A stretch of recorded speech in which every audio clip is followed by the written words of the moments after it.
नमस्कार दोस्तों, मैं राहुल सिंह राजावत फिर से आप सभी का स्वागत करता हूं यूपी पुलिस के इस हिंदी की प्रैक्टिस सेट में। तो ये हमारा तीसरा प्रैक्टिस सेट है। तो आइए दोस्त स्टार्ट करते हैं पहले क्वेश्चन के साथ। लिखा है, निम्नलिखित में से कौन सा शब्द री की मात्रा का उपयोग हुआ है। अब देखिए, क्रिया, रिपु, वर्षा और वृष्टि। तो दोस्त इसमें जो री की मात्रा का उपयोग हुआ है वो हुआ है वृष्टि के अंदर। किसके अंदर हुआ है? वृष्टि के अंदर। तो इसमें जो हमारा आंसर बनेगा ऑप्शन नंबर डी। और कहाँ होता है री की मात्रा में? कृपा हुआ है ना, और कृष्ण हुआ। तो इस प्रकार के जो शब्द होते हैं इसमें री की मात्रा का, इस री की मात्रा का उपयोग होता है। ठीक है, चलिए नेक्स्ट क्वेश्चन की बात करें। लिखा है, निम्नलिखित में कौन शब्द अनुनासिकता अनुनासिकता है? संभावित, संभावना, संभव या संभालना। तो दोस्त इसमें जो हमारा आंसर होगा वो होगा संभालना। क्या होगा दोस्त? होगा संभालना। अनुनासिकता क्या है भैया? अनुनासिकता होती है स्वरों की विशेषता। किसकी विशेषता है? स्वरों की। हम अनुनासिकता किसे, अनुनासिक किसे कहेंगे भैया? अनुनासिक में होता क्या है कि जो वायु है वो नाक से तो कम बाहर निकलती है, लेकिन मुंह से जो है अधिक वायु बाहर निकलती है, तो उन्हें हम अनुनासिक वर्ण कहते हैं। ठीक है ना। चलिए नेक्स्ट वर्ड की बात करूँ मैं आपसे। यह है, एक से अधिक वर्णों के मेल को क्या कहते हैं? अक्षर, स्वर, अनुसार या व्यंजन। तो दोस्त एक से अधिक वर्णों के मेल को जो कहा जाता है दोस्त, वो कहा जाता है व्यंजन। क्या कहते हैं दोस्त? व्यंजन कहते हैं। यानी ऑप्शन नंबर जो है सी आपका करेक्ट आंसर। ठीक है, चलिए नेक्स्ट क्वेश्चन की बात करूँ आपसे। लिखा है, हिंदी वर्णमाला में व्यंजनों की संख्या कितनी है? ए 32 नहीं है दोस्त, 34 भी नहीं है, 36 भी नहीं है, कितनी है? 33। कितनी है दोस्त? 33। अब सब जानते हैं कौन सा, पहला तो का वर्ण, ठीक है ना। उसके बाद आपका आता है चा वर्ग, उसके बाद टा वर्ग, उसके बाद ता वर्ग, उसके बाद और लास्ट में आता है पा वर्ग। ठीक है ना। इसके बाद चार आपके क्या होते हैं? अंतस्थ व्यंजन। कौन कौन से भैया? चार अंतस्थ व्यंजन होते हैं। ये होते हैं रा, या, रा, ल, व। चार आपके अंतस्थ, और चार ऊष्म व्यंजन होते हैं। तीनों शा, शा, शा, सा और हा। समझ में आया कि नहीं? और चार संयुक्त व्यंजन कौन कौन से भैया? छा, त्रा, ज्ञा और रा, रा। इस प्रकार से। ठीक है, सॉरी ये नहीं होता। तो ये आपके टोटल व्यंजनों का जो है विभाजन है। ठीक है ना दोस्त। चलिए नेक्स्ट क्वेश्चन की मैं बात करूं। लिखा है, निम्नलिखित में से कंठ ध्वनि कौन सी है जो कंठ से निकलती है? अब देखो, इसको ना अपन वैसे ही देखेंगे। या र, या र, अब ट ड़, च छ। अब देखिए इन दोनों में से कंठस्थ ध्वनि कौन सी भैया? तो मैं का खा जब बोलता हूँ तो मेरे कहाँ पर जोर पड़ता भैया? का खा आपकी कंठ ध्वनि। ठीक है दोस्त। तो का और खा आपका क्या है? कंठ व्यंजन है। ठीक है दोस्त, चलिए नेक्स्ट क्वेश्चन की ओर बढ़ते हैं। पहले इसको लगा लें। अगला क्वेश्चन क्या है? अगला क्वेश्चन है, उच्चारण के स्थान पर के आधार पर निम्नलिखित में से कौन सा दंत है? अब दंत वर्ड कौन से होते हैं? जिनको बोलते समय हमारी जो जीभ है वो दांत से लगती है। ला, पहला वर्ड मुझे दिख गया, क्या है? ला।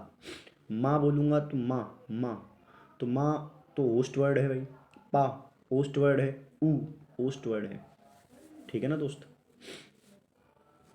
ठीक है ना दोस्त? चलिए एक सेकंड। पा है, माँ सही बताया है, और ऊ।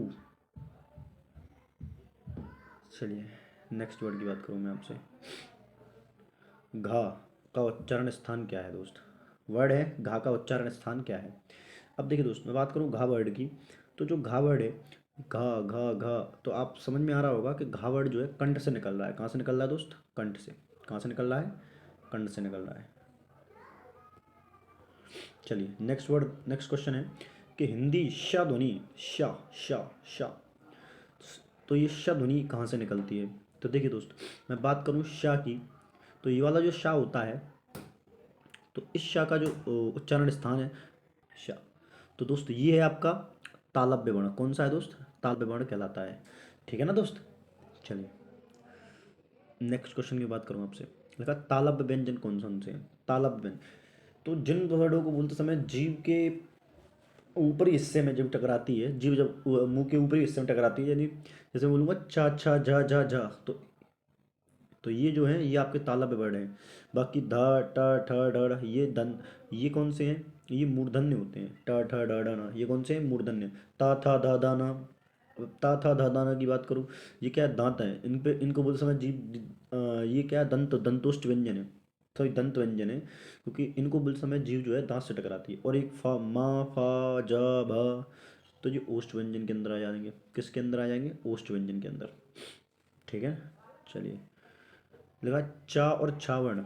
अब याद अपन ने किया है चा छ, तो कौन से होते हैं? ये मूर्धन्य होते हैं। चा और छा, चा और छा क्या होते हैं? सॉरी तालु। कौन से होते हैं? चा और छा तालु होते हैं। चा छ तालु होते हैं। ट ट मूर्धन्य होता है ना, टा मूर्धन्य है आपका। चलिए नेक्स्ट वर्ड देखते हैं, सॉरी। अगला है या का उच्चारण स्थान। या या, तो या का उच्चारण स्थान क्या होता है दोस्त? क्या ओष्ठ से तो नहीं हो सकता दोस्त? ओष्ठ ऐसे वर्ड है जिनको ओष्ठ के या, तो दांत व्यंजन भी नहीं, या है ना, या मूर्धा, या ऊपर भी टकरा नहीं रही, तो कौन सी कौन सा है? तालु वर्ड है ना दोस्त? या कौन सा वर्ड हो गया? तालु वर्ड हो गया। ठीक है दोस्त, चलिए नेक्स्ट क्वेश्चन की बात करूँ आपसे। अगला क्वेश्चन है कि निम्नलिखित में तालव्य कौन सा है? तालव्य। अब देखो टा, टा आपका मूर्धन्य है? नहीं। श श श श पा देखें, पा तो का वर्ण है, पा तो ओष्ठ वर्ड है। का का आपका तालु वर्ड है। का सॉरी का क्या है? कंठ है, कंठ वर्ड है। शा शा शा शा क्या है आपका? तो यही बचा आपका, मेरा ऑप्शन यही बचा, ऑप्शन नंबर सी जो है मेरा आंसर हो जाएगा। तो आप ऑप्शन को भी हटा के जो है आंसर निकाल सकते हैं अपन, ठीक है ना। अच्छा, आगे बोला गया है कि हिंदी में तालव्य वर्ण कौन से? चा छा जा जा ना, सीधा आंसर लगाइए, चा छा जा जा ना। ठीक है ना। पा पा बा बा ओष्ठ वर्ण, टा टा डा डा मूर्धन्य, ता था दा धा दंत व्यंजन। ठीक है ना दोस्त। चलिए नेक्स्ट वर्ड की बात करूँ, श, अभी पढ़ के आ रहे हैं। तो श क्या है आपका? तालु व्यंजन। क्या है? तालु व्यंजन। ठीक, चलिए नेक्स्ट क्वेश्चन। चा, चा कौन सा वर्ड है दोस्त? ये दंत वर्ण है। कौन सा है? चा, सॉरी चा दंत नहीं है। चा आपका क्या है? चा, ये तालु वर्ड है। चा कौन सा है? चा चा तालु वर्ड है। ठीक है। अच्छा, ढ वर्ण का उच्चारण स्थान है और वर्ग रिक्त स्थान हेतु विकल्प चुने। चा किसका है भैया? तो देखो एक बात को समझो या ध्यान से। अब मुझे ये बताया कि तीसरा नहीं है, ये चौथा वर्ण होता है, क्योंकि ता था दा ना ना, ता था डा ढ, तो ता वर्ग का चौथा स्थान है। कौन सा? ता वर्ग का चौथा स्थान है ना, ता था दा ढ ना। चलिए नेक्स्ट वर्ड की बात करूँ, नेक्स्ट क्वेश्चन की बात करूँ। अगला क्वेश्चन, निम्नलिखित में से कौन सा वर्ण उच्चारण की दृष्टि से दंत नहीं है? दंत नहीं है। अब देखो ता बोल रहा हूँ, धातु से टकरा रही है, तो ये तो है, आंसर नहीं है मतलब मेरा। दा, दा ना बोल ना, ना ना, तो देखो ना तो टा, टा बोलता हूँ तो ऊपर टकराती है दोस्त, तो यही नहीं है। अच्छा, पूछ क्या रहा है कि निम्नलिखित में कौन सा वर्ड उच्चारण की दृष्टि से दंत नहीं है? दांत वाला कौन सा नहीं है? देखो दोस्त, ता तो है, दा भी है, तो दा मेरा आंसर नहीं हो सकता। और आपका जो है टा तो नहीं है यार, ना भी नहीं है, क्योंकि ना तो वत्स्य व्यंजन है, वत्स्य के अंदर आता है, ना का उच्चारण था वस्त है, और टा का उच्चारण संमूर्धा है यार। इस क्वेश्चन को देखेंगे दोस्त अभी, बाकी आगे बढ़ते हैं। निम्नलिखित में से दंत ध्वनि कौन सी है? दंत जो दंत से निकलती है। देखो का तो आपका नहीं है, का कंठ है।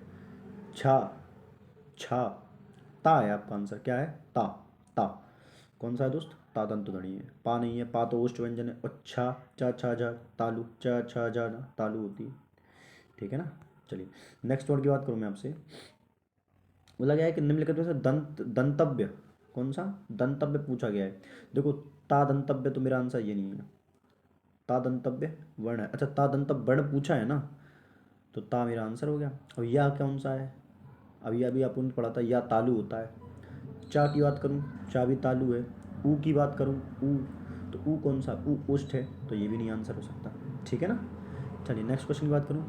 लिखा है निम्न में से दंत ध्वनि कौन सी है? दंत ध्वनि, देखो चा तालु है, चा क्या है?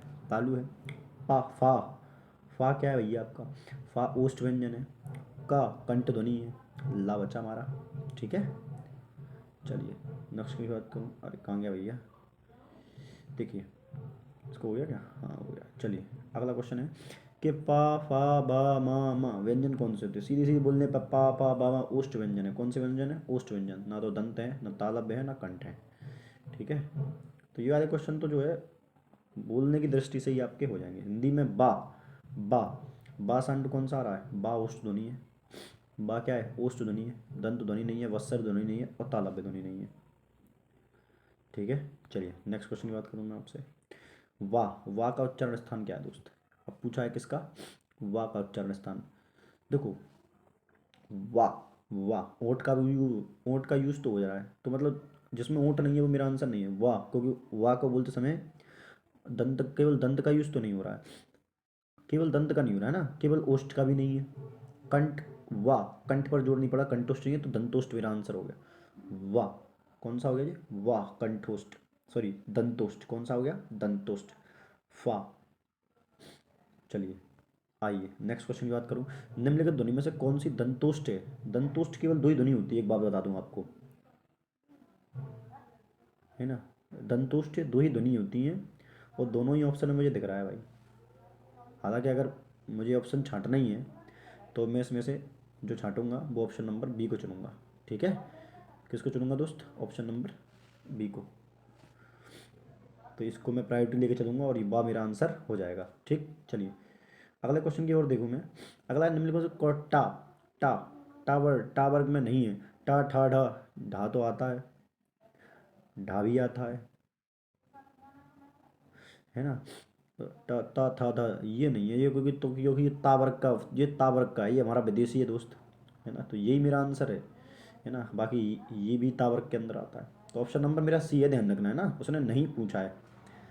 ठीक है, चलिए हो चुके हैं दोस्त क्वेश्चन। मिलते हैं अगली क्लास में, तब तक के लिए लाइक से सब्सक्राइब करते रहे। धन्यवाद।